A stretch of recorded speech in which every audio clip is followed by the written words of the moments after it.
Quisiera esta mañana que me acompañarais en la lectura del Evangelio de Lucas,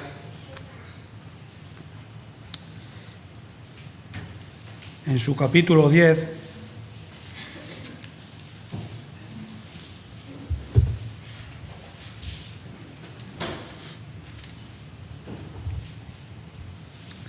a partir del versículo 38, leeremos del 38 al 42, donde ya nos dice en negrilla los traductores: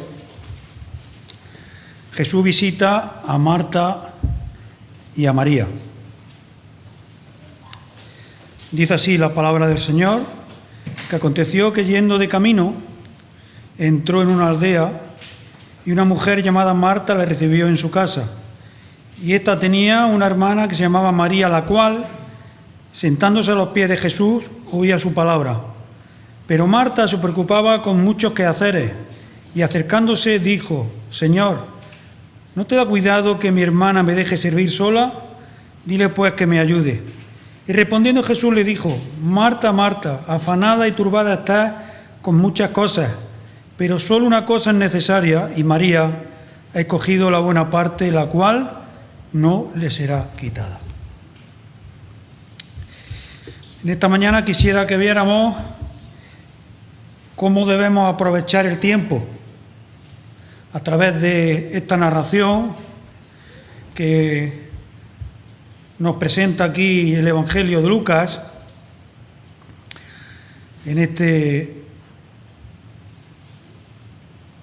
esta estampa de cómo el Señor Jesús estuvo en casa de Marta y de María, y cómo a Marta le aconteció, creo que es lo que no ha pasado, por lo menos a mí se me ha pasado en nuestra vida y varias veces, y es que queriendo hacerlo todo muy bien, nos olvidamos de la parte esencial y más importante. Encontramos aquí a Jesús, que había estado narrando con anterioridad lo que conocemos como la parábola del buen samaritano, y cómo después marchó, y nos dice el versículo 38, cuando decía que yendo de camino entró en una aldea, y una mujer llamada Marta recibió en su casa. Yendo de camino entró en una aldea. No nos dice Lucas qué aldea era, no hace mención de ella, pero sí sabemos que por la narración estaba Marta, que fue la que le recibió, y también estaba María. Y yendo a Juan 11.1, no hace falta que lo busquéis, vamos a ir yendo a algunos otros textos para que nos arrojen más luz sobre la narración. Dice Juan 11.1 que estaba entonces enfermo uno llamado Lázaro, de Betania, la aldea de María y de Marta, su hermana. Así que Juan ya nos arroja luz sobre esta narración. Encontramos aquí a Marta, a María, aunque también en esta ocasión Lucas no hace mención de su hermano Lázaro.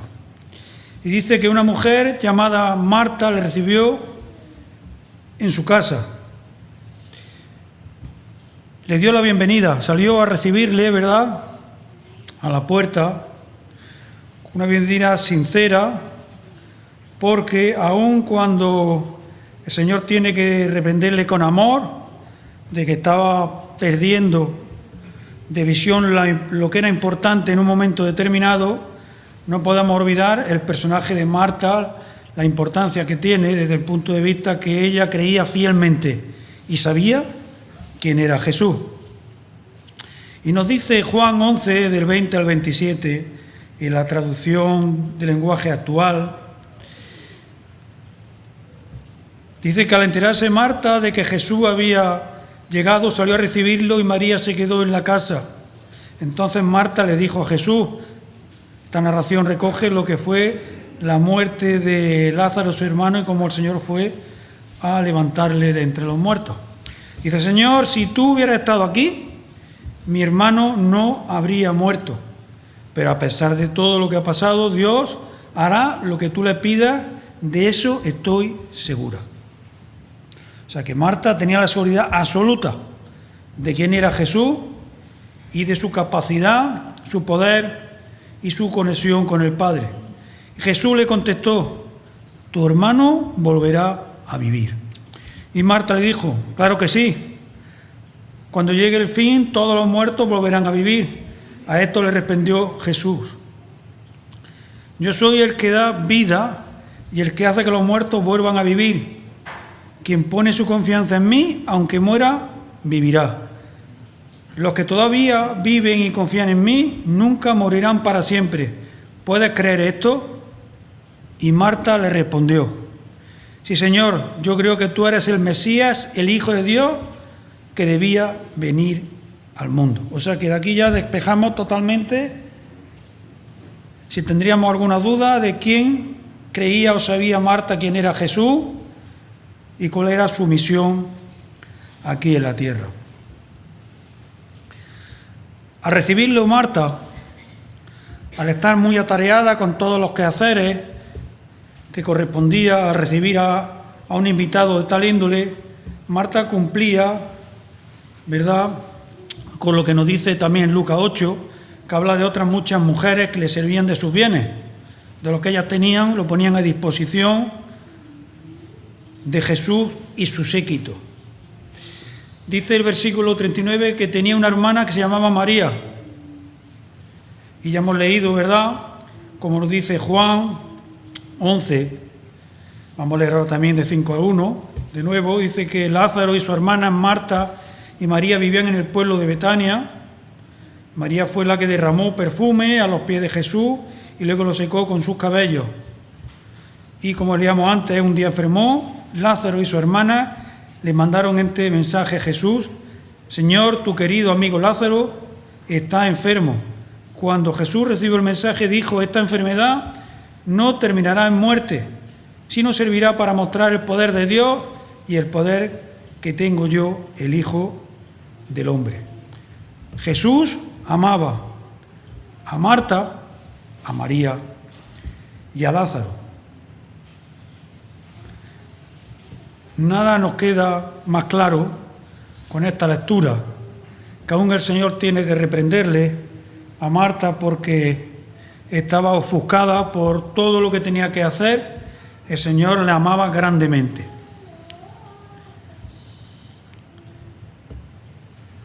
Y dice el 39 que tenía una hermana que se llamaba María, la cual, sentándose a los pies de Jesús, oía su palabra.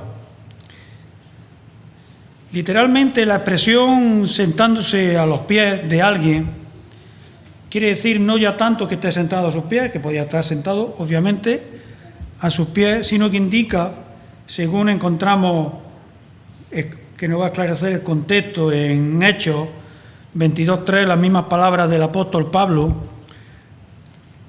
Es sentarse a los pies de alguien, es que está aprendiendo de él, que está siendo instruido por él. Nos dice así, 22:3 de Hechos, hablando el mismo Pablo, dice: yo de cierto soy judío, nacido en Tarso de Cilicia, pero criado en esta ciudad, instruido a los pies de Gamaliel, estrictamente conforme a la ley de nuestros padres, celoso de Dios, y como hoy lo soy, como sois todos vosotros. A los pies de, quiere decir, instruido en ese momento por el que está en esa posición de estar sentado. Así que María estaba siendo instruida por el Señor.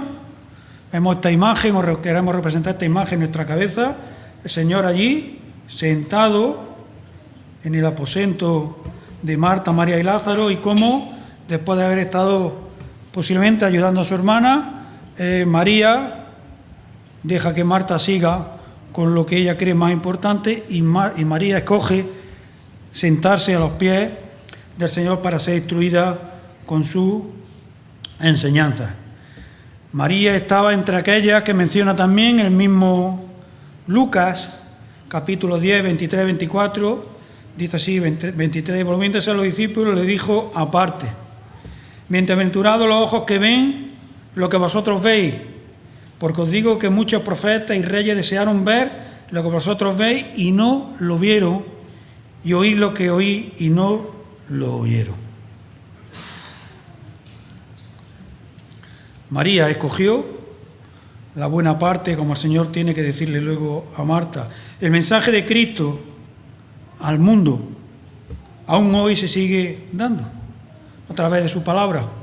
El Señor dejó su palabra para que a través del encargo que hacen los 4 evangelios, sus discípulos y por ende hoy sus seguidores, cada uno de nosotros, aquellos que decimos que somos cristianos, sigamos expandiendo la palabra del Señor, el mensaje de salvación a este mundo. María dócilmente escucha la palabra de Cristo y no hay otra escena más hermosa que la de una persona oyendo y absorbiendo la enseñanza de Cristo como Él la daba en estos instantes. Es lo que el Señor desea de cada uno de nosotros, que pongamos atención cuando Él nos está hablando y nos dice: aprended de mí. Y hoy día, en este momento, en este instante, amigo que nos está escuchando, el Señor igualmente te está hablando a ti y te está diciendo: aprende de mí. Dice Mateo 11:29, llevad mi yugo sobre vosotros y aprended de mí, que soy manso y humilde de corazón, y hallaréis descanso para vuestras almas. Y eso es lo que acontece al corazón de cada uno de nosotros cuando nos paramos, apartamos un momento de esta vida de afán que llevamos cada uno de nosotros. Somos capaces de ponernos en disposición para absorber con el corazón y con la mente la palabra del Señor, y apartado de todo bullicio nos acercamos a ella. Hallamos descanso para nuestra alma.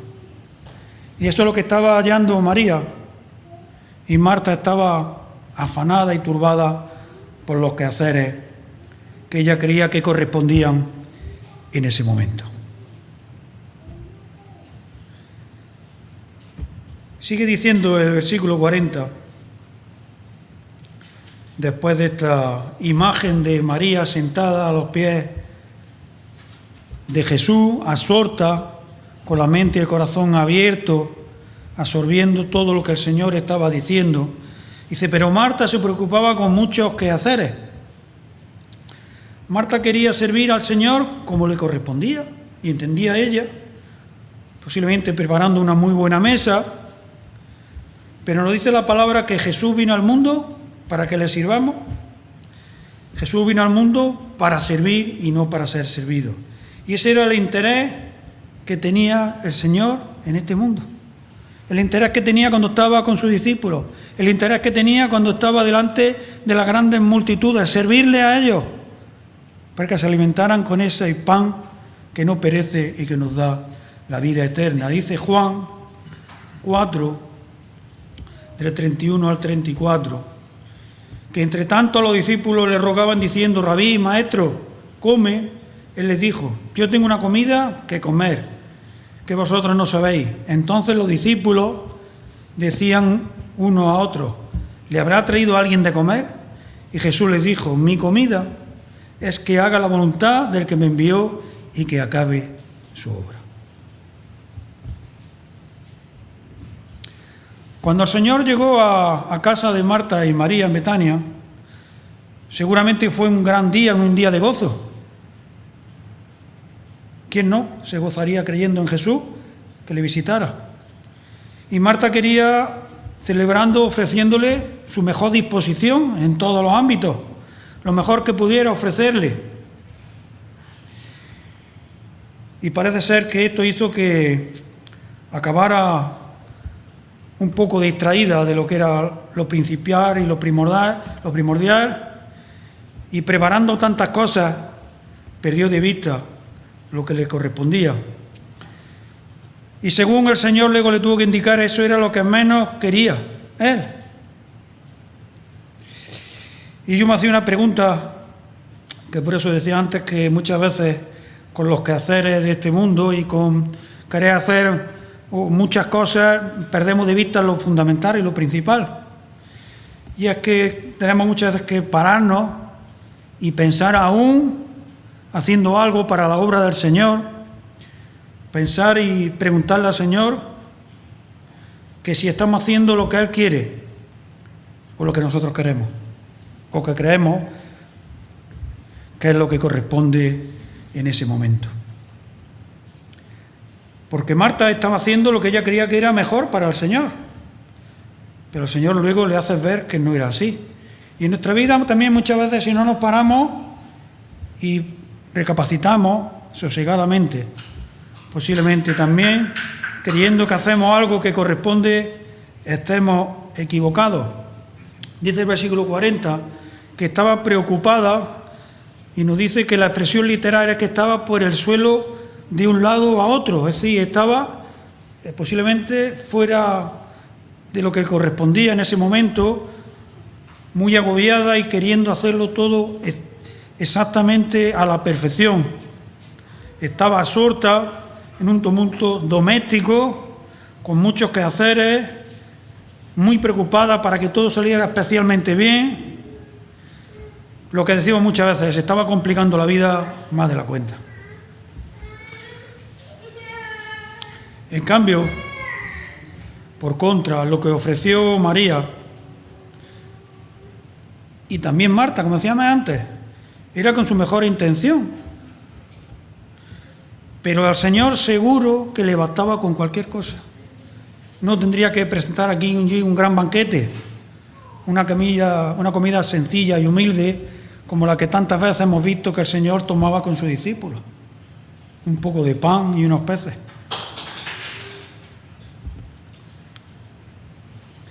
María lo comprendió a la perfección y Marta, ofuscada y nublada por los afanes de este mundo, de ese momento, no llegó a entenderlo.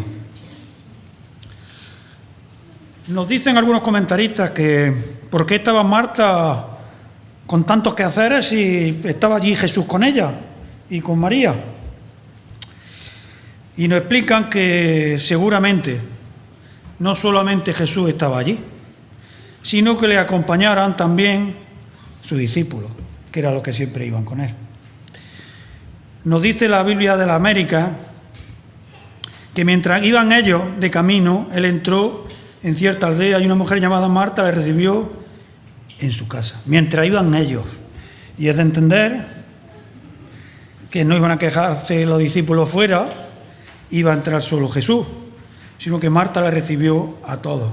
Pero Lucas hace hincapié en el personaje principal del relato, en aquel que se va a centrar para la descripción de todo lo que iba a acontecer. También nos dice el mismo Lucas en 6:1 que aconteció un día de reposo, que pasando Jesús por los sembrados, sus discípulos arrancaban espigas y comían.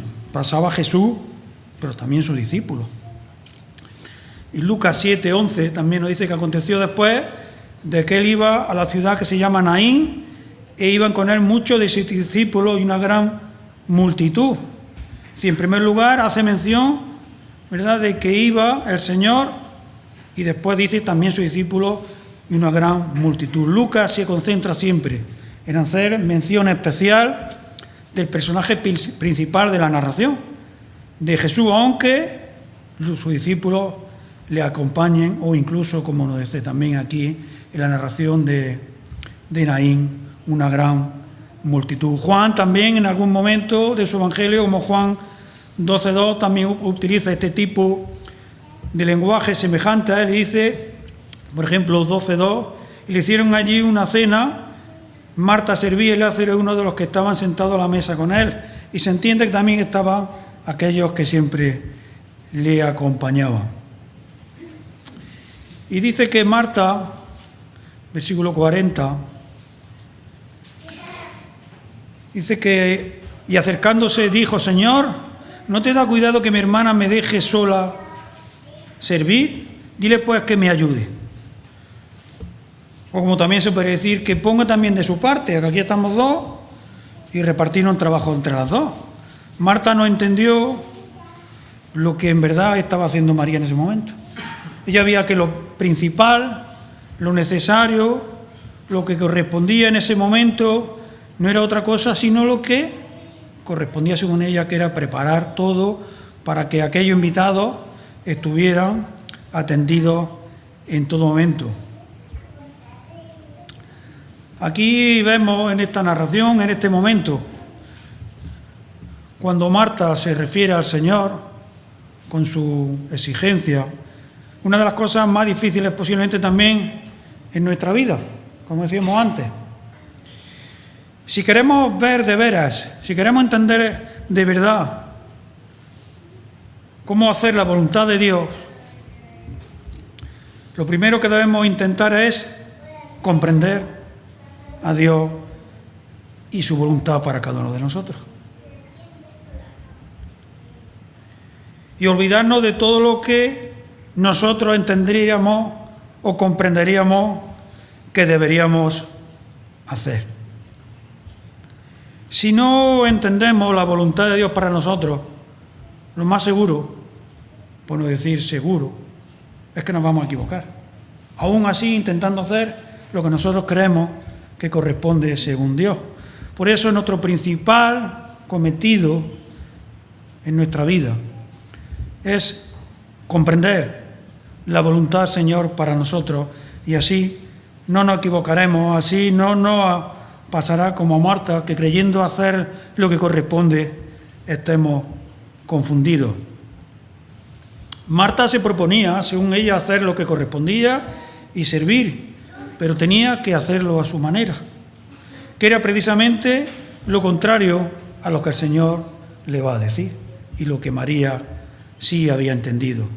Jesús amaba a María y María le amaba a él y María le comprendía, y Marta también le amaba al Señor y el Señor amaba a Marta, pero Marta en este momento, en este instante, no fue capaz de comprender lo que correspondía.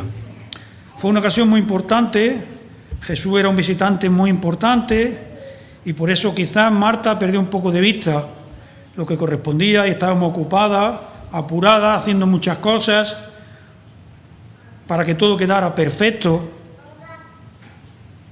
Y por eso Marta estaba impaciente cuando se acercó a Jesús y reclamó lo que ella creía que correspondía hacia su hermana. El Señor, con amor seguramente, con mucho amor, tuvo que contestarle. Y lo vemos aquí en el versículo 41. Dice así el Señor, que respondiendo Jesús le dijo: Marta, Marta. Y ya sabemos que cuando se repite, como también hace muchas veces Juan, al repetir su nombre Jesús, hizo que estuviera más atenta a lo que le iba a decir, enfatizando lo que iba a decirle a continuación.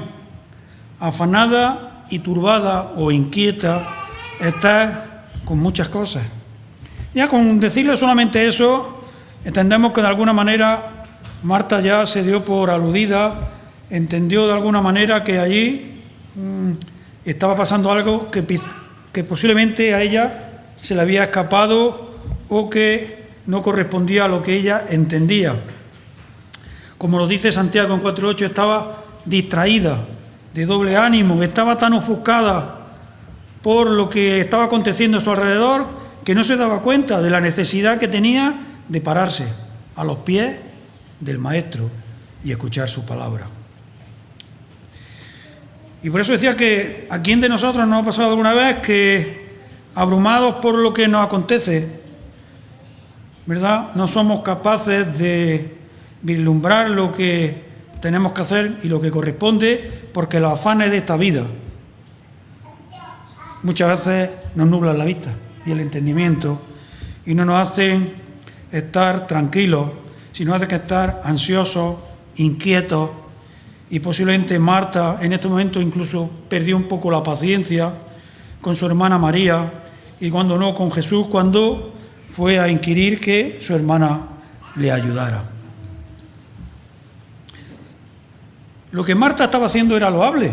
Estaba sirviendo al Señor también, preparándole una buena comida, atendiéndole a él y a su séquito, pero en ese momento no era lo imprescindible.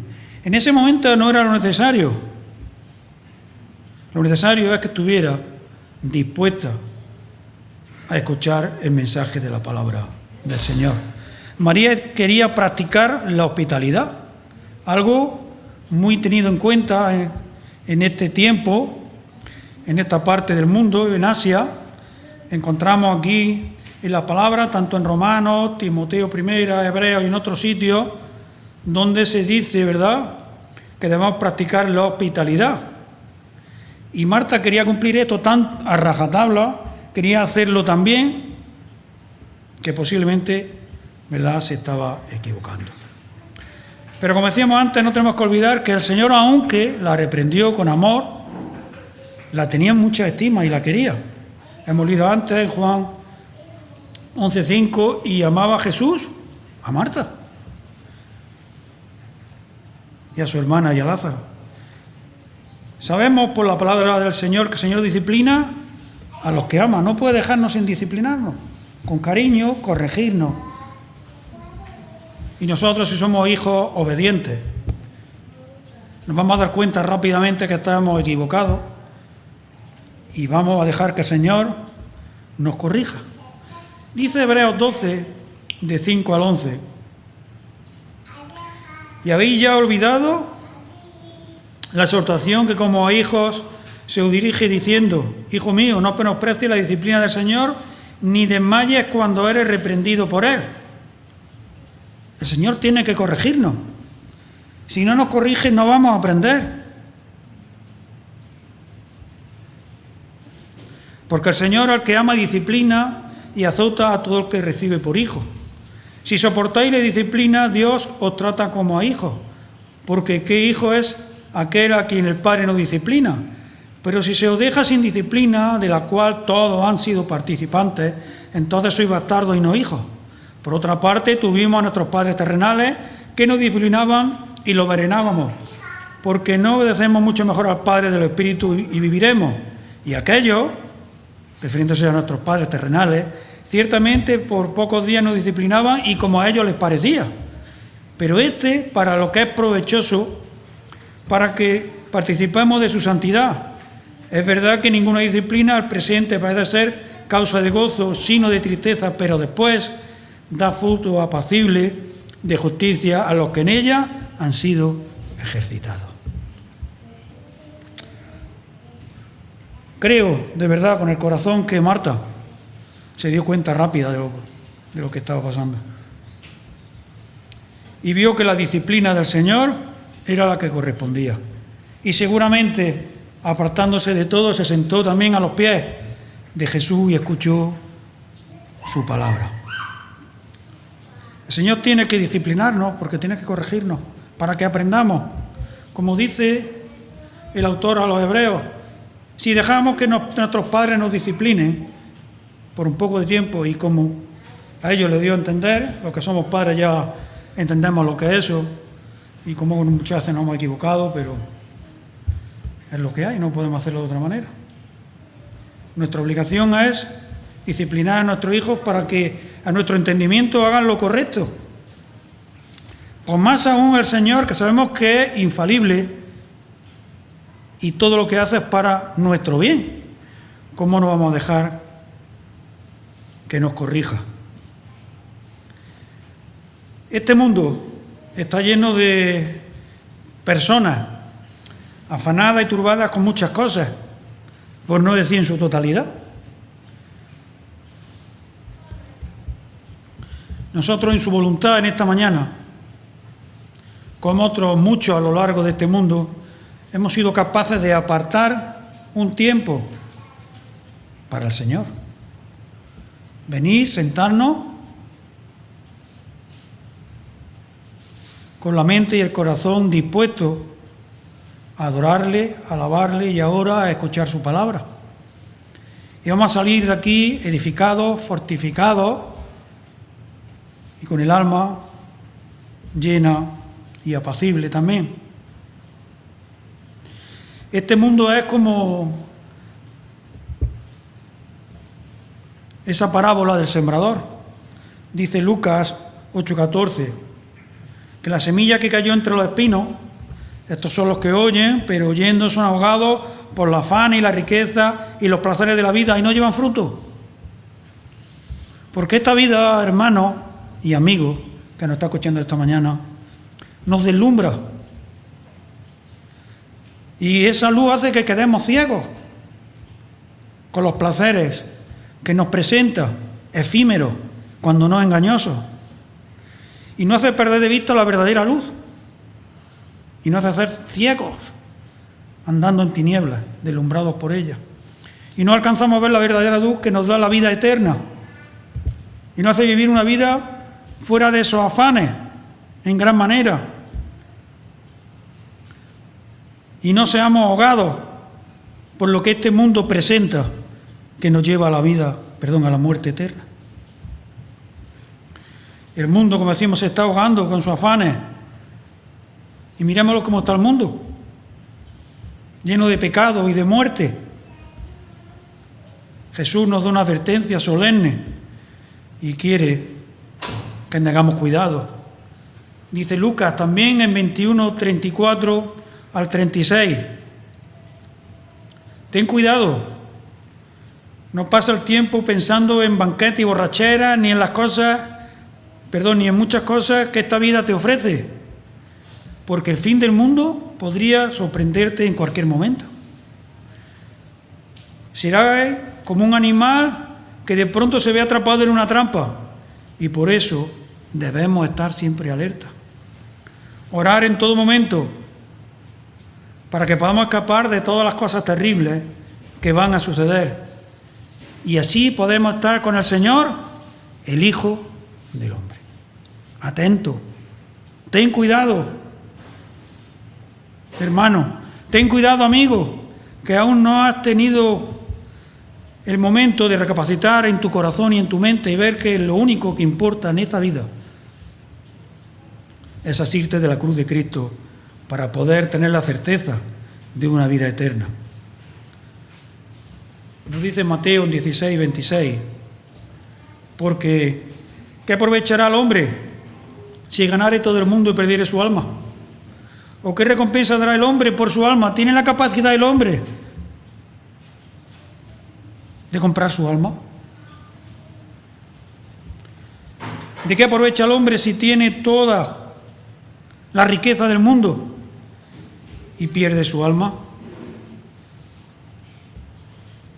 ¿Qué tuvo que decirle, verdad? El Señor al rico insensato. Necio, esta misma noche te van a reclamar la vida.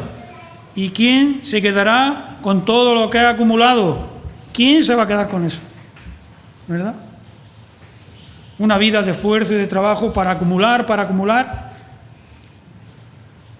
¿Y tú qué vas a presentar delante del Señor? Las manos vacías, como cada uno de nosotros, pero teniendo a nuestro abogado, al Señor Jesucristo, que murió en la cruz por ti y por mí. Nos dice el Señor para descanso de cada uno de nosotros, dice Pablo en Filipenses 4, 6 y 7, que por nada estéis afanosos, aún en este mundo de dolor, de pena, de amargura, de problemas continuos. Sí, así, hermano. Por nada estáis afanosos, sino sean conocidas vuestras peticiones delante de Dios en toda oración y ruego con acción de gracias. El Señor nos da la fortaleza para seguir adelante, viendo que nuestra vida apunta a algo más sublime, que es a una morada eterna con Él.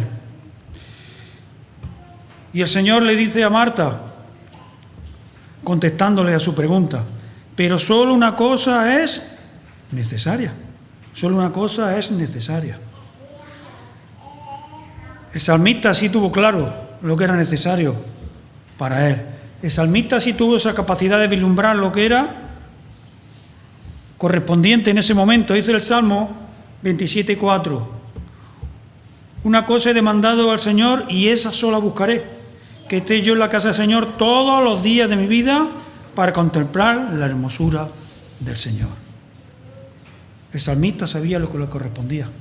Cada uno de nosotros deberemos buscar también de igual manera, en todo momento, demandar al Señor y buscarle para estar con Él. Una cosa era necesaria y María la había escogido, oír sus palabras.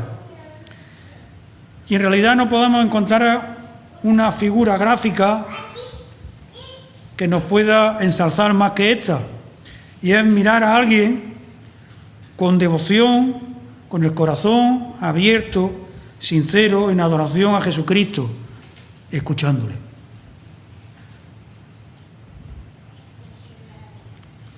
Una cosa necesaria fue ejemplificada por María, que tiene que ver con esa actitud que demanda el Señor de cada uno de nosotros.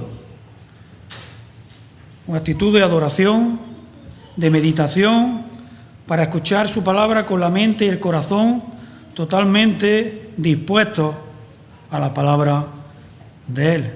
Y cuando estamos en esta disposición, dice el Señor que nuestras almas entrarán en descanso. Aun cuando estemos rodeados de dificultades grandemente. Leí esta semana un artículo de un psiquiatra a raíz de todo lo que está aconteciendo en este mundo, ¿verdad? De guerra y de todo lo que pasa, que decía que la felicidad no tiene que ver nada con lo que nos rodea. Un poco parece que, ¿cómo no va a tener que ver nada con lo que nos rodea? Y decía este psiquiatra que no tiene que ver nada con un individuo en medio de una situación de tribulación total, una guerra, donde ha perdido a todos sus seres queridos, puede ser una persona feliz. Tenemos el cántico, ¿verdad?, que nos trajo nuestro hermano Pablo y que tan pronto caló en nuestros corazones, de Horacio, cuando su mujer con su hija iba para Inglaterra y naufragó, ¿verdad? Y la mujer le mandó luego el cable para decirle que solamente ella había podido salvarse, y como él, cuando va hacia su mujer, también en la travesía, y le dicen que allí, en el punto donde se encontraban navegando, era donde estaba su hija muerta, como compuso ese cántico tan precioso de felicidad, de verdad, porque se había arropado por el amor del Señor y por la seguridad de dónde estaban su hija y dónde también estaría él en un futuro próximo junto a ella. Dice el Salmo 42, 1 y 2, que como el ciervo brama por las corrientes de las aguas, así clama por ti, Dios mío, el alma mía. Mi alma tiene sed de Dios, del Dios vivo. Esa debe ser una constante en la vida de cada uno de nosotros, tener esa sed de nuestro Dios. Y también nos dice el salmista en el 84:10, mejor es un día en tu atrio que 1000 fuera de ellos. Cogeré antes de estar a las puertas de la casa de mi Dios que habitar donde reside la maldad. Aunque este mundo nos rodee con estos momentos de tribulación, de pecado, de horror, debemos sentirnos confortados en nuestra alma por lo que el Señor es para cada uno de nosotros. Y como dice, pero una cosa solo es necesaria. Marta ahora posiblemente estaba entendiendo lo que el Señor le estaba diciendo, que no era necesario lo que ella estaba haciendo, y sí lo que María había escogido. Juan 6:27, trayendo también a nuestra memoria, trabajad, hermano, trabajad, amigo, no por la comida que perece, sino por la comida que permanece para vida eterna, la cual os dará el Hijo del Hombre, porque a éste señaló Dios el Padre. Por eso tenemos que trabajar, no sin dejar tampoco de vista el alimento diario. María quería alimentar al Señor, pero el Señor era el que quería alimentar a Marta y a María con algo sublime. Jesús no menosprecia, ni mucho menos, como decimos, la importancia del alimento físico, obviamente, pero enfatiza la necesidad primordial del alimento espiritual, que es mucho más importante, porque nos va a llevar a la vida eterna. En esta mañana nosotros hemos pasado de estar el día de ayer posiblemente con nuestros quehaceres diarios, acostarnos a una hora creo que prudente, todos nosotros, levantarnos a una hora también más que prudente, desayunar y tener la disposición de venir a estar reunidos en comunión unos con otros para escuchar lo que el Señor tenía en esta mañana que decirnos. Debemos de tener una vida que el Señor pueda alegrarse de ella. Debemos estar dispuestos sin condiciones a apartar ese momento para el Señor. Sabemos que este mundo nos va, por más que queramos, a llevar a situaciones de estrés, de afán. Pero debemos de saber cuándo parar y meditar en el Señor. No podemos llenar nuestra vida de lo que esta vida nos demanda, de quehaceres, de trabajo, de preocupaciones, y luego, si en nuestro momento de rato libre, como dicen, ¿verdad?, en los ratos libres, tener tiempo para el Señor, porque no vamos a tener ratos libres, porque somos humanos y vamos a estar cansados y sin capacidad de estar apenas concentrados en lo que vamos a hacer. Tenemos que los ratos libres dejarlos para lo que corresponda y apartar de nuestra vida el tiempo necesario para el Señor, con disposición, descansados y con la mente y el corazón dispuestos. Porque como también nos dice el mismo Señor en Mateo 6:36, buscad primeramente el reino de Dios y su justicia, y todas las demás cosas os serán añadidas. Y así no perderemos nuestra alma. Así tendremos la seguridad de que vamos a pasar de muerte a vida. Y el Señor sigue diciéndole a Marta, pero una sola cosa es necesaria, y María ha escogido la buena parte, la cual no le será quitada en momento alguno. La única parte, la comunión con Jesús, escuchando su palabra. Nosotros debemos de aprovechar todas las oportunidades que nos brinde nuestro tiempo.